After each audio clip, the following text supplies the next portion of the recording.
Hello friends எல்லாரும் எப்படி இருக்கீங்க? இன்னைக்கு பார்த்தீங்கன்னா, ஒரு யூஸ்ஃபுல்லான இன்ஃபர்மேஷனோட இந்த விளாக் ஸ்டார்ட் பண்றேன். என்னன்னா, இந்த ஒரு ஆப்ப பத்தி தான் சொல்லப் போறேன். இது வந்து என்னோட ஃப்ரெண்ட் வந்து கிரியேட் பண்ண ஆப்.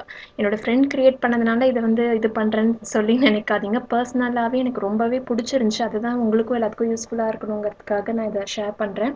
அவ ஆக்சுவலா நெறைய ஆப்ஸ் கிரியேட் பண்ணியிருக்கா. இது பர்சனலா ரொம்பவே நம்ம எல்லாத்துக்குமே யூஸ்ஃபுல்லா இருக்குங்கிறதுனால, அது கீழயே பார்த்தீங்கன்னா, நெறைய பாசிட்டிவான ரெஸ்பான்ஸ் வந்திருக்கு. நீங்க வேணா செக் பண்ணி பார்க்கலாம். அப்புறம் வந்துட்டு இதுக்கு ரேட்டிங்கும் நல்லாயிருக்கு. ஸோ என்னை நம்பி நீங்கள் கண்டிப்பாக யூஸ் பண்ணி பாருங்கள். உங்களுக்கு ரொம்பவே பிடிக்கும். இந்த ஆப் பேர் பார்த்தீங்கன்னா காமிச்சிருப்பேன்.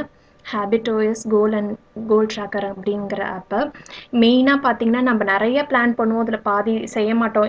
எல்லாரும் அப்படின்னு தெரில. நான் அப்படி தான். நீங்களும் அந்த மாதிரி ஒருத்தவங்கன்னா கண்டிப்பாக அந்த ஆப் ட்ரை பண்ணி பாருங்கள். ஹேபிட் ஓஎஸ் அப்படிங்கிற ஆப்பை ஓப்பன் பண்ணோன்னா பார்த்தீங்கன்னா இந்த மாதிரி ஃபுல்லாக நம்ம டெய்லி நம்ம வந்துட்டு நம்மளை ஆர்கனைஸ் பண்ணிக்க முடியும். இந்தந்த நாள் இது செய்யலாம் நீட்டாக வந்துட்டு நம்ம டைம் ஸ்கெடியூல் பண்ணிவிட்டு நம்ம இது பண்ண முடியும். ஸோ இதை ஃபஸ்ட்டு வந்துட்டு அலோவ் கொடுத்துட்டு எல்லாம் உள்ளே போனீங்கன்னா ஃபஸ்ட்டு இந்த மாதிரி இவ்வளோ டெம்ப்ளேட்ஸ் இருக்குது. ஹெல்த்து, ஃபிட்னஸ்ஸு, வெல்னஸ், மணி, ரிலேஷன்ஷிப்பு, சோர்ஸு, ப்ரொடக்டிவிட்டி, எஜுகேஷன் மாதிரி நிறைய இருக்குது. இதில் ஃபஸ்ட்டு வந்து பார்த்தேன் ஹாபீஸ் செலக்ட் பண்ணி பார்த்தேன். இதில் பார்த்தீங்கனாலே நிறைய நம்ம வந்து இதுக்குன்னு ஒவ்வொரு இதுக்குமே நம்ம டைம் அலாட் பண்ணி நீட்டாக நம்மளுடைய வேலையை செய்ய முடியும். நம்மளுக்குன்னு ஒரு கோல் நீங்கள் செட் பண்ணிங்கன்னா அதை இந்தந்த நாளில் அதை நம்ம இவ்வளோ கம்ப்ளீட் பண்ணணும் அப்படின்னு நீட்டாக அதில் கால்குலேட் பண்ண முடியும். ரொம்பவே எனக்கு யூஸ்ஃபுல்லாக இருக்கிற மாதிரி எனக்கு தோணுச்சு. நீங்களும் கண்டிப்பாக ட்ரை பண்ணி பாருங்கள். அப்புறம் வந்து ப்ரொடக்டிவிட்டியில் பார்த்தீங்கன்னா இந்த மாதிரி எந்த டாஸ்க் வந்து ப்ரையாரிட்டைஸ் பண்ணலாம். மெயினாக எனக்கு இது ரொம்ப பிடிச்சிருந்துச்சி கெட்டப் ஏர்லிங்கிறது. ஏன்னா நான் வந்துட்டு மார்னிங் பர்சன்லாம் இல்லை. ஸோ எனக்கு இது மெயினாக ரொம்பவே யூஸ்ஃபுல்லாக இருந்துச்சு. இது அலாரம் செட் பண்ணிவிட்டு கண்டிப்பாக ஏந்திரிக்கணும் அப்படிங்கிற ஒரு இதே எனக்கு பெரிய கோல் தான். அதை அச்சீவ் பண்ணுறதுக்கு நான் ட்ரை பண்ணிகிட்ருக்கேன். அது பார்த்திங்கன்னா ஃபிட்னஸ் இதுக்கும் நிறைய பேத்துக்கு யூஸ்ஃபுல்லாக இருக்கும்னு நினைக்கிறேன். நம்ம அதுவும் லாக்டவுனில் இப்போ வெளியே போய் நம்ம ஜிம்முக்கும் போக முடியாது. அந்த மாதிரி சுச்சுவேஷனில் இது கண்டிப்பாக ஹெல்ப் பண்ணும். வீட்லேயே இருந்துட்டு நம்ம என்னென்ன எக்ஸசைஸ் எப்பப்போ எவ்வளோ டைமுக்கு பண்ணலாம் அந்த மாதிரி எல்லாமே ஸ்கெடியூல் பண்ணிக்க முடியும் இதில். இதுவும் எல்லாமே இந்த இதில் பார்த்தீங்கன்னா எல்லாமே யூஸ்ஃபுல்லாக தான் இருந்துச்சு. நான் ஒரு சிலது காமிச்சிருக்கேன் உங்களுக்காக. இது பார்த்தீங்கன்னா நம்ம வீட்டு வேலைகள் எப்பப்போ எந்தெந்த டைமுக்கு நம்ம முடிக்கலாம். இது பார்த்தீங்கன்னா நான் நிறைய சொதப்புவேன். இது பண்ணணும்னு நினைப்பேன், பண்ண மாட்டேன். இந்த ஆப்பில் வந்துட்டு இதை நம்ம ஸ்கெடியூல் பண்ணிட்டோம்னா நம்மளுக்கே தோணும் கண்டிப்பாக முடிச்சிடலாம் அப்படிங்கிற ஒரு பாசிட்டிவ் இது வரும். ரிலேஷன்ஷிப்பில் பார்த்தீங்கன்னா நம்ம பர்சனல் இதுக்கே டைம் ஸ்பெண்ட் பண்ணுறதுக்கு ஒரு இது மாதிரி கொடுத்துருந்தாங்க. இதுவும் நல்லா இருந்துச்சு. ஃபேமிலி கூட, ஃப்ரெண்ட்ஸ் கூட டைம் ஸ்பெண்ட் பண்ணுறதுக்கான ஒரு இது மாதிரி. இந்த மாதிரி இதை ஃபுல்லாக சர்ச் பண்ணி பாருங்கள். ரொம்பவே யூஸ்ஃபுல்லாக இருக்குது. அதை தான் உங்கள் கூட ஷேர் பண்ணணும்னு நினச்சேன். இப்போ என்ன பண்ணிட்டு இருக்கான்? பல்ல கடிக்காத. அடிக்கடி இப்போலாம் பல்ல கடிக்கிற வேண்டியது. பல்ல வளர்றதுனால அப்படி பண்ணுவாங்கன்னு நினைக்கிறேன். என்னன்னு தெரியல. உங்களுக்கு ஏதாச்சும் தெரிஞ்சதா சொல்லுங்கள். கடிச்சுக்கிட்டே இருக்கான் பல்ல. வந்துட்டு இதுதான் பார்த்துட்டு இருக்கான். இப்போ அப்பப்போ ரைம்ஸ் தான் இந்த மாதிரி தூரமாக உட்கார வச்சு போட்டு விட்டுறது. வேறு வழியே தெரியல என்ன பண்ணுறதுனே. இருந்தால் கண்ணாடியெல்லாம் போட்டு பவர்லெஸ் கிளாஸ் தான் கேட்டிருந்தீங்க. பவர்லெஸ் கிளாஸ் தான் இது. போட்டு விட்டு இப்படி ஈஸி சேரில் உட்காந்து ஜம்முன்னு உட்காந்து பார்த்துட்ருக்கான். ஆக்சுவலாக இந்த சேரை பற்றி சொல்லணும்னு நினச்சிட்டே இருந்தேன். இது வந்துட்டு இந்த ஈஸி சேர் இருக்குல்ல, இது வந்து எங்கள் அப்பா குழந்தையாக இருந்தப்ப பாட்டி வந்து அப்பாவுக்கு வந்து வாங்கி கொடுத்தது. இப்போ பார்த்துக்கோங்க எவ்வளோ இயர்ஸ் ஆச்சு அப்படி சொல்லிட்டு. இப்போ வந்துட்டு அக்கா பையன் அர்ஜுனுக்கு இந்த சேர் கொடுத்தாங்க. இப்போ வந்து ரித்வா இருந்தோடனே ரித்வாவுக்கு இந்த சேர் வந்திருக்கு. சீரியஸாக அதெல்லாம் இந்த மாதிரி வரதெல்லாம் ரொம்ப நல்ல மெமரிஸாக இருக்கும்ல. அவ்வளோ ஸ்ட்ராங். ஃபுல்லாக வுட்டு தான்.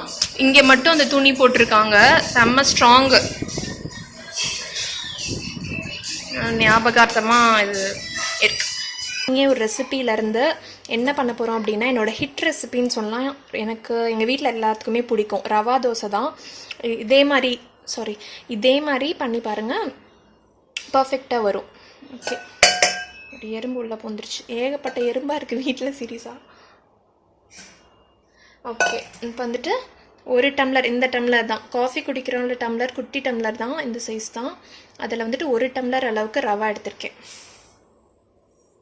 அதில் வந்துட்டு ஒரே மெஷர்மெண்ட்டாக வச்சுக்கோங்க. அதில் வந்துட்டு 3/4 டம்ளர் அளவுக்கு அரிசி மாவு, கொஞ்சம் கேப் போட்டிருக்கோம்ல, அந்த அளவுக்கு எடுத்துக்கோங்க. இப்போ இது ஃபில்லாகிற அளவுக்கு மட்டும் கோதுமை மாவு சேர்த்துக்கோங்க.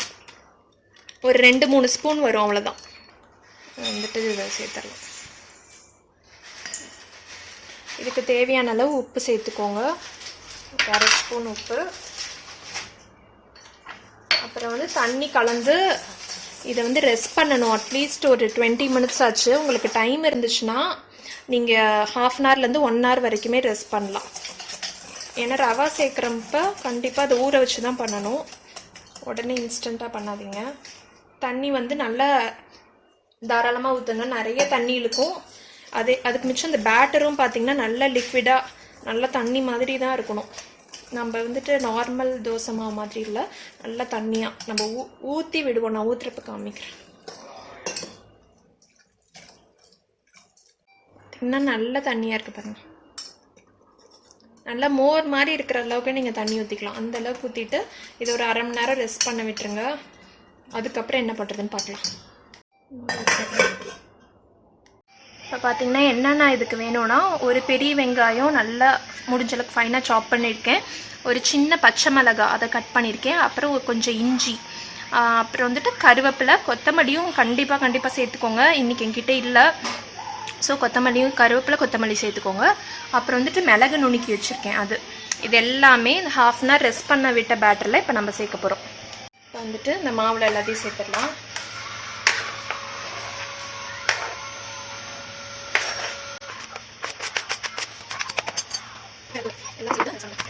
பார்த்தீங்கன்னா கொஞ்சம் திக்காக இருக்கும் தெரியுது. பேட்டர் வந்துட்டு இப்போ கொஞ்சம் திக்காக இருக்குது பாருங்கள்.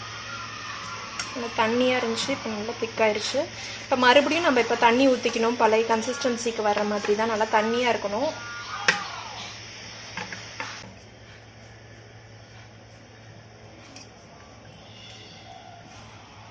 சரியாக இருக்குது,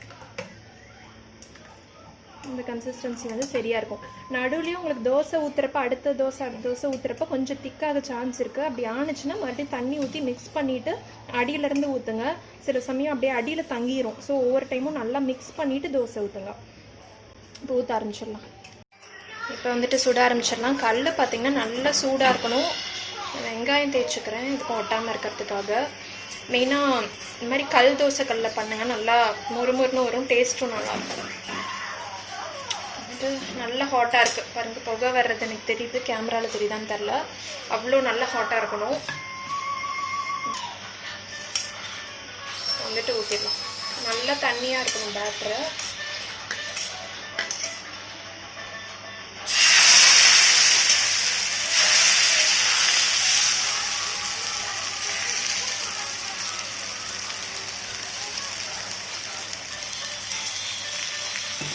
இப்போ எண்ணெய் கொஞ்சம் நிறைய தான் ஊற்றுற மாதிரி இருக்கும். இதுக்கு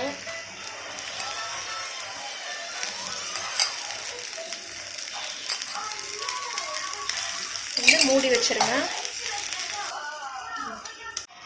இந்த தோசை வாசமே பார்த்திங்கன்னா நல்லாயிருக்கும், அப்படியே டெம்படுத்தும் நம்ம சாப்பிட்றதுக்கு. ஆனால் பச்சை மிளகாய் இஞ்சி அதெல்லாம் போட்டிருக்கனால அந்த வாசமே ரொம்ப சூப்பராக இருக்கும் இந்த இதுக்கு. ஸோ இதில் போடுறத மட்டும் எதையுமே ஸ்கிப் பண்ணிடாதீங்க, எல்லாமே கண்டிப்பாக போடுங்க.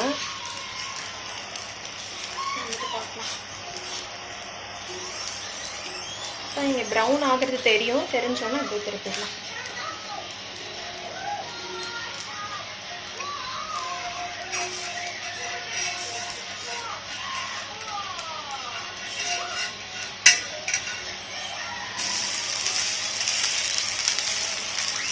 இங்கே எவ்வளோ மொறுமொறுன்னு வந்திருக்குங்க.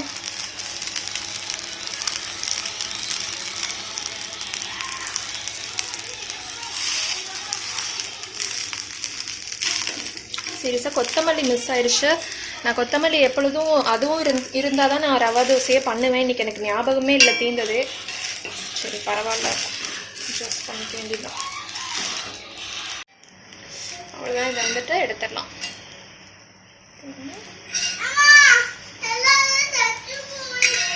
பார்த்தீங்களா சூப்பராக இருக்கு, கண்டிப்பாக ட்ரை பண்ணி பாருங்கள். இப்போ வந்துட்டு இன்னொரு தோசை ஊற்றி காமிக்கிறேன்.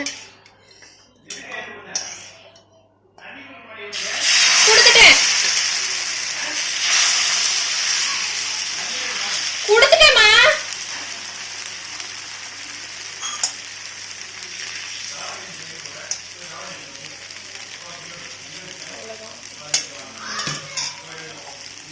ஊற்றிட்டு மூடி வச்சிடலாம்.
பசியில் சாப்பிட ஆரம்பிச்சிட்டேன். ஃபோட்டோ எடுக்கணும்னு நினச்சேன், அதே மறந்துட்டேன்.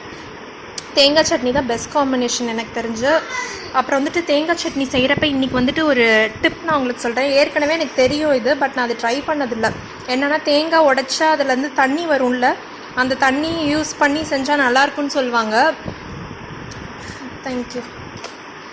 அந்த தண்ணி யூஸ் பண்ணி செஞ்சால் நல்லாயிருக்குன்னு சொல்லுவாங்க. நான் அந்த ட்ரை பண்ணதில்லை. சரி, இன்றைக்கி தான் வந்துட்டு அந்த தண்ணி வந்து ஹஸ்பண்ட் கேட்ச் பண்ணி கொடுத்தாங்க. அதை வந்து யூஸ் பண்ணி செஞ்சேன். சீரியஸாகவே நல்ல டேஸ்ட் டிஃப்ரென்ஸ் தெரியுது. சூப்பராக இருக்குது. அந்த மாதிரி நீங்கள் ட்ரை பண்ணதில்லைன்னா பண்ணி பாருங்கள். ஓகேவா? இந்த vlog-அ முடிச்சுக்கிறேன். அப்படியே இந்த ஆப்பை ட்ரை பண்ணிங்கன்னா எப்படி இருந்துச்சுன்னு சொல்லி சொல்லுங்கள். இந்த வீடியோ உங்களுக்கு பிடிச்சிருக்கோன்னு நினைக்கிறேன். பிடிச்சிருந்தா லைக் பண்ணுங்கள், ஷேர் பண்ணுங்கள். நீங்கள் சப்ஸ்கிரைப் பண்ணலைன்னா மறக்காமல் சப்ஸ்கிரைப் பண்ணுங்கள். நான் ஆர்த்தி மறுபடியும் உங்களை வேறு இன்ட்ரெஸ்டிங்கான வீடியோவில் சந்திக்கிற வரைக்கும் பாய்.